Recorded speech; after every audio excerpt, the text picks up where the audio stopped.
In today's video, I'm going to teach you how to change Waze from approximate location to precise location in your Google account privacy center. If Waze is not showing your position accurately enough, or if live navigation seems slightly off, this adjustment can help improve the app's location precision. We'll go through the process together in Chrome using your centralized Google account privacy settings and then refresh Waze so the updated permission takes effect properly. To begin, open Google Chrome and sign in to the Google account connected to the device or browser session you use with Waze. From there, access your Google account Privacy Center portal. This is the main place where you can review and manage different privacy-related settings, including app permissions and location behavior.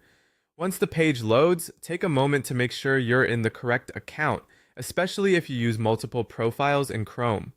Next, look for the section labeled Device Permissions and Location Sharing. Depending on your screen size or account layout, this may appear as a settings panel, card, or menu option.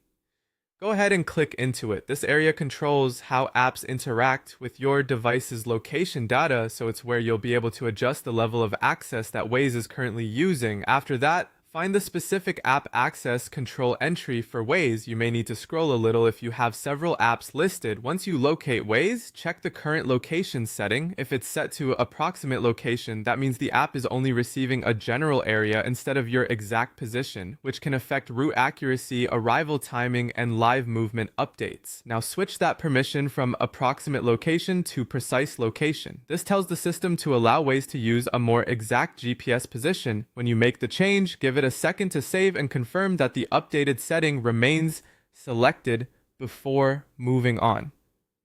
Finally, return to your Waze web tab and reload the page.